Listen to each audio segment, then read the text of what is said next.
Hi everyone. Last video में हमने आपसे बात करी थी कि ऐसे कौन से टॉपिक हैं जिनको आप चाहते हैं हम मोस्ट सिंपलेस्ट वे में कवर करें। आप में से काफ़ी सारे लोगों ने सजेशन दिया था कि हम अल नीनो ला नीना का टॉपिक कवर करें। सो आज हम अल नीनो ला नीना और उसके साथ में ही अल नीनो मोडोकी को कम्प्लीटली कवर करेंगे। हम स्टार्ट करें उससे पहले एक बार ओशन करंट को समझना बहुत इंपॉर्टेंट है। बाकी सारे ओशन करंट पे आप बिल्कुल ध्यान मत दीजिए, अभी हमारा एरिया ऑफ कंसर्न सिर्फ इतना। नाउ सिंस मैप एंड हमारा ग्लोब स्फीयर का है, तो आप इसको पूरा मैच करोगे तो आप क्या देखोगे कि ये जो हमारी साउथ इक्वेटोरियल करंट है यही इवेंचुअली यहाँ पे जा रही है और ये ईस्ट ऑस्ट्रेलियन करंट बना रही है जो कि वार्म करंट है, और यही करंट साउथ पैसिफिक में यहाँ से होती हुई ये पेरुवियन करंट बनती है which is a cold current. Now this is a complete cycle. Okay, अब आपको कोल्ड और वार्म करंट से रिलेटेड दो कॉन्सेप्ट समझने हैं। सबसे पहला कॉन्सेप्ट हमारा होगा कि वार्म करंट से रिलेटेड, ये मेरी वार्म करंट है।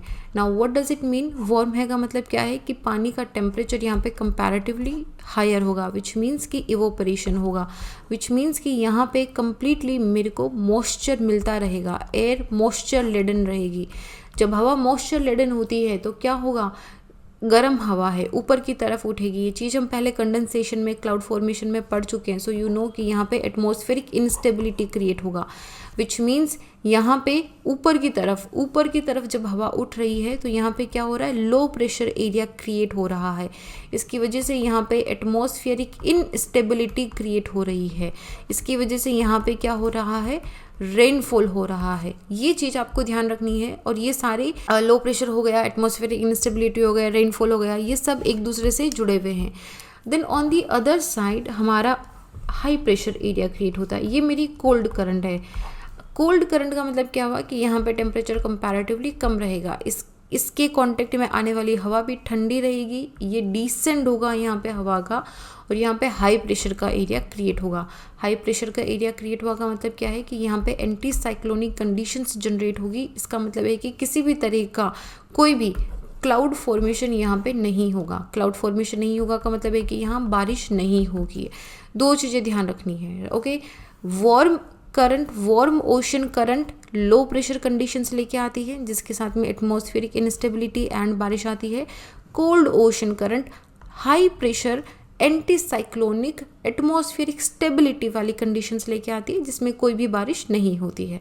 Are we clear on that? Okay, now if we come back to the ocean current, ये पेरुवियन करंट क्या है, ये कोल्ड करंट है, ये नॉर्मल सिचुएशन है। कोल्ड करंट में यहाँ पे क्या होगा, मेरा in general high pressure area create होगा, विच मीन्स मेरी यहाँ पे कोई भी बारिश नहीं होगी। इसी यहीं पे आटाकामा डेजर्ट है which is one of the driest desert of the world. Whereas eastern Australian current क्या है, वार्म करंट है। क्या करेगी, एटमॉस्फेरिक इनस्टेबिलिटी क्रिएट करेगी विच इज़ रेनफॉल होगा। Now this is a normal condition. तो normal condition के अंदर क्या होता है कि हमारी नॉर्मल जो करंट है ये कोल्ड पेरुवियन करंट होती है। यहाँ पे हाई प्रेशर एरिया क्रिएट होता है और यहीं पे ये cold Peruvian current, equatorial current जो काफ़ी स्ट्रॉन्ग करंट होती है, ये ये ईस्टर्न ट्रेड विंड्स हैं जो वेस्टवर्ड में मूव करती है। अच्छा, एक यहाँ पे हम एक ईस्ट एंड वेस्ट का काफ़ी बार यूज़ करेंगे वर्ड का, so let just get clarify with this is Pacific ocean. Pacific ocean में ईस्ट एंड वेस्ट जब मैं बात करती हूँ तो आई एम टॉकिंग कि this area is east Pacific Ocean, this is Central Pacific Ocean and this is Western Pacific Ocean. So Australia का जो ईस्टर्न कॉन्टिनेंटल पार्ट है, ऑस्ट्रेलिया का ये पार्ट ईस्टर्न हो गया और पैसिफिक का ये पार्ट वेस्टर्न हो गया। सो ऑस्ट्रेलिया का eastern continental side is near to the western Pacific ocean. Okay, and South America में क्या हो गया कि ये इसका वेस्ट कॉन्टिनेंटल पार्ट है, ये इसका ईस्ट कॉन्टिनेंटल पार्ट है। सो साउथ अमेरिका का west side is what eastern Pacific Ocean. So इसमें ध्यान रखना है western and eastern, and this is the central Pacific Ocean. And that now what is happening, normal conditions के अंदर ये cold Peruvian current है, मेरी आराम से ये चल रही है। इस तरीके से ये एक वॉकर साइकिल को क्रिएट कर रही है। ये एक पैसिफिक वॉकर सर्कुलेशन क्रिएट हो रहा है मेरा यहाँ पे। This is the condition. यहाँ पे मेरी कोल्ड पेरुवियन करंट है, यहाँ पे मेरी वार्म ईस्टर्न ऑस्ट्रेलियन करंट है। इन सब की वजह से क्या हो रहा है कि यहाँ पे हाई प्रेशर है, यहाँ पे लो प्रेशर है। तो हवा कैसे चलती है, हाई प्रेशर से लो प्रेशर। हवा के फ्लो के अंदर ही ओशन जो करंट है वो हाई प्रेशर से लो प्रेशर की तरफ मूव करेगा। नाउ दूसरी एक और बात है कि अगर मेरा ऑन दिस सरफेस अगर मेरा हाई प्रेशर है तो अबाउ दिस सरफेस मेरा लो प्रेशर एरिया रहेगा, और अगर मेरा on this surface low pressure area है तो अबाउ दिस सरफेस मेरा हाई प्रेशर एरिया रहेगा। अब हवा कैसे मूव करेगी? हाई प्रेशर से लो प्रेशर की तरफ। इसी वजह से ये पूरा एक साइकिल यहाँ पे क्रिएट हो जाता है। इस पूरे साइकिल को हम बोलते हैं walker circulation. You can see it in here also. यहाँ पे क्या हो रहा है? कोल्ड है which is creating what? High pressure condition. Okay, यहाँ पे लो प्रेशर कंडीशंस। ह्यूमिड हो रहा है यहाँ पे, तो यहाँ पे क्या हो रहा है? बारिश का यहाँ पे मौसम बन रहा है। इसी वजह से यहाँ पे काफ़ी नॉर्मल कंडीशंस के अंदर हम बोलते हैं कि जब अगर नॉर्मल अल नीनो है, हम नॉर्मल अल नीनो नहीं है, नॉर्मल कंडीशंस है, there are no El Nino La Nino right now. तो यहाँ पे क्या हो रहा है मेरा कि ऑस्ट्रेलिया के अंदर बारिश हो रही है लेकिन साउथ अमेरिका के अंदर मेरी बारिश नहीं हो रही है। ड्रॉट कंडीशंस हैं which are very normal conditions there. अच्छा, अब यहाँ पे एक बात आपको छोटी सी और समझनी है which is related to the temperature of the ocean. यहाँ पे एक हमारी लाइन होती है, थर्मोलाइन बोलते हैं हम इसको। इसका मतलब है कि ओशन की लेयर के अंदर जब टेम्परेचर चेंज होता है तो हम उसको थर्मोलाइन लाइन बोलते हैं। नाउ क्या हो रहा है यहाँ पे कि यहाँ पे कोल्ड करंट है, तो यहाँ पे अपवेलिंग हो रहा है। अपवेलिंग एंड डाउनवेलिंग ओशन के अंदर दो फिनोमेना होते हैं, जिसके अंदर क्या होता है, हम आगे वाले पेज पे चल के मैं आपको एक बार बताती हूँ। अपवेलिंग के अंदर क्या होता है कि जो नीचे का कोल्ड डेंस ओशन वाटर है ये ऊपर की तरफ मूव करता है, क्योंकि यहाँ पे क्या हो रहा है कि हाई प्रेशर से लो प्रेशर की तरफ जब हवा मूव कर रही है, इसके साथ में ओशन करंट जब मूव कर रहा है तो यहाँ पे स्पेस क्रिएट हो रहा है। इसको फिल करने के लिए नीचे का जो कोल्ड डेंस ओशन वाटर है वो ऊपर की तरफ आता है। Now this is very nutritious water. ये न्यूट्रिशियस वाटर यहाँ पे आता है तो यहाँ पे बहुत अच्छा फिशिंग ग्राउंड भी बनता है। यहाँ पे क्या हो रहा है कि यहाँ पे गर्म है, तो इसकी वजह से ये बहुत डीपर तक आपको मिलेगा। यहाँ पे जस्ट सी इट हियर कि आपको ये जो वार्म वाटर लेयर है ये काफ़ी डीपर तक मिलती है नॉर्मल कंडीशंस के अंदर। अल नीनो के अंदर क्या हो रहा है कि रिवर्स हो गया है। रिवर्स होने का मतलब क्या हुआ कि यहाँ पे मेरा टेम्परेचर जो ओशन करंट है which was suppose to be warm, अब ये वार्म ना रह के ये कोल्ड से रिप्लेस हो गई है। इससे भी ज़्यादा इंपॉर्टेंस हम देते हैं पेरुवियन को, कि पेरुवियन करंट जो कि मेरी कोल्ड पेरुवियन करंट काफ़ी स्ट्रॉन्ग हुआ करती थी, ये अभी वीक पेरुवियन करंट हो गई है। इसकी वजह से क्या हुआ है कि वार्मनेस ज़्यादा आ गई है। यहाँ पे टेम्परेचर कम होना चाहिए था बट यहाँ पे टेम्परेचर ज़्यादा हो गया, यहाँ पे वार्मनेस ज़्यादा हो गई है। इसकी वजह से क्या होगा, गर्म है मतलब इवोपरेशन होगा, लो प्रेशर एरिया क्रिएट होगा। सिंपल लॉजिक है, there is no if and but here.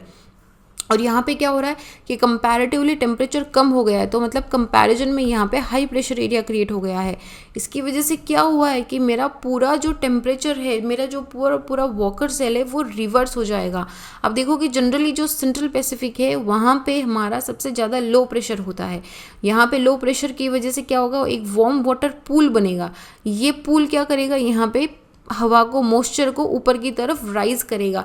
जब ये मॉइस्ट एयर ऊपर की तरफ राइज होगी तो यहाँ पे ये पूरा मेरा यहाँ पे दो कन्वेक्शन सेल बन जाएगा। यहाँ पे क्या हो रहा है, हाई प्रेशर हो रहा है। ठीक है, कंपैरेटिवली मैं बात कर रही हूँ, मैं सेंट्रल एंड ईस्टर्न पैसिफिक की अगर कंपैरेटिवली बात करें तो इसके कंपैरिजन में अगर ये 25 डिग्री है तो ये 20 डिग्री होगा और ये शायद 15 या 18 डिग्री होगा। तो उसके कंपैरिजन में मेरा एक सबसे लोवेस्ट प्रेशर बनेगा, एक लो प्रेशर और एक हाई प्रेशर बनेगा। तो इस तरीके से मेरी दो सेल बन रही है।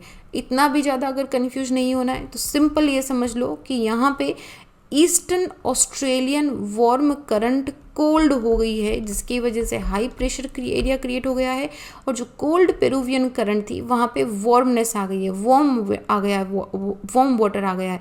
तो इसकी वजह से यहाँ पे लो प्रेशर एरिया, इसकी वजह से जो पहले करंट इस तरीके से चलती थी अब वो करंट इस तरीके से चलेगी।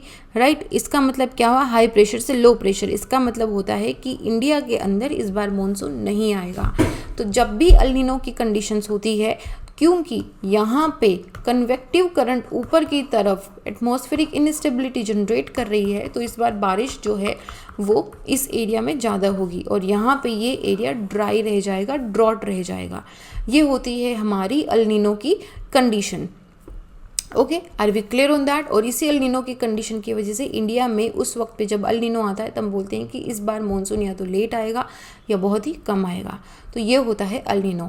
इसी के अंदर अल नीनो मोडोकी होता है। El Nino Modoki is very very similar to El Nino but it is not similar to El Nino. I am saying it confusing but it is not confusing. El Nino Modoki के अंदर क्या होता है कि जो central tropical Pacific है, जो अभी तक मैं आपको बता ही रही थी, वो ज़्यादा गर्म हो जाता है और जो eastern and western tropical Pacific ocean है वो ठंडा होने लग जाता है। अल नीनो के अंदर क्या हो रहा है कि जो पेरुवियन करंट है वो वार्म हो रही है, यहाँ पे टेम्परेचर ज़्यादा है। लेकिन अल नीनो मोडोकी के अंदर क्या होगा कि दोनों जो कोस्टल एरियाज़ हैं ये तो टेम्परेचर इनका हो जाएगा कम, ये तो ठंडे हो रहे हैं, लेकिन जो सेंट्रल पैसिफिक है वो वार्म रहेगा। तो इसकी वजह से जितना भी क्लाउड फॉर्मेशन या एटमॉस्फेरिक इंस्टेबिलिटी है वो सेंट्रल पैसिफिक ओशन के अंदर होगी। इसको हम बोलते हैं El Nino Modoki. Now we come to the La Nina. La Nina जो है वो नॉर्मल सिचुएशन को इंटेंसिफाई करती है। नॉर्मल सिचुएशन मेरी क्या थी कि अच्छा भाई इधर आराम से मेरी वार्म ऑस्ट्रेलियन करंट चल रही है, इधर मेरी कोल्ड पेरुवियन करंट चल रही है, तो हमने कहा इसको इंटेंसिफाई कर दो। इसको इंटेंसिफाई करने का मतलब क्या हुआ कि यहाँ पे वार्म जो है और भी वार्मर हो जाएगी। अगर नॉर्मल टेम्परेचर 20 हुआ करता था तो यहाँ पे नॉर्मल टेम्परेचर अब 25 डिग्री हो गया है। नॉर्मल टेम्परेचर अगर यहाँ पे 10 हुआ करता था तो नॉर्मल टेम्परेचर 5 हो गया है, which is too much. I am just giving you an example here. तो इस तरीका इस इंटेंसिफिकेशन ऑफ नॉर्मल कंडीशंस ला नीना होता है। तो क्या होगा, जितना ज़्यादा एटमॉस्फेयर, जितना ज़्यादा मेरा ओशन गर्म है उतना ही ज़्यादा एटमॉस्फेयर में मेरी मॉइस्चर होगी, उतना ही ज़्यादा मेरा क्लाउड फॉर्मेशन होगा और यहाँ पे बारिश होगी। सिमिलरली यहाँ पे उतना ही ज़्यादा हाई प्रेशर एरिया क्रिएट होगा, एंटी साइक्लोनिक कंडीशंस क्रिएट होगी और यहाँ पे बिल्कुल भी बारिश नहीं होगी। तो ये मेरी सिचुएशंस होती है ला नीना की, जिसमें यहाँ पे increased rain and increased convection होता है। नॉर्मल सिचुएशन को ही हमने थोड़ा सा ज़्यादा बढ़ा चढ़ा दिया है। तो न्यूट्रल कंडीशन में क्या होगा कि यहाँ पे कोल्ड पेरुवियन करंट चल रही है, यहाँ पे वार्म ऑस्ट्रेलियन करंट चल रही है अपना आराम से। ऑस्ट्रेलिया के आसपास वाला एरिया एंड इंडिया, यहाँ पे किसी तरह का मानसून में डिस्टर्बेंस नहीं है, बारिश हो रही है, लेकिन यहाँ पे बारिश नहीं होगी। अल नीनो के अंदर सिचुएशन रिवर्स हो गई है। अब यहाँ पे क्या हो रहा है, this is El Nino Modoki and this पूरा कन्वेक्टिव सेल अगर मैं इस तरीके से बनाऊँ तो ये अल नीनो हो जाएगा। अल नीनो के अंदर क्या हो जाएगा, यहाँ पे बारिश होगी और ऑस्ट्रेलिया में बारिश नहीं होगी, राइट। एंड ला नीना में यहाँ पे एक्सेसिवली बारिश होगी यहाँ पे, बट यहाँ पे बिल्कुल भी साउथ अफ्रीका में बारिश नहीं होगी। So this is what my normal conditions El Nino and La Nina. So this is, I hope now it is very much clear to you कि El Nino, La Nina and El Nino Modoki क्या होता है। Next में if you want we can discuss the Indian dipole also. If you have any other topic in your mind, you can comment in the comment section also. I will see you guys in the next. Jai Hind.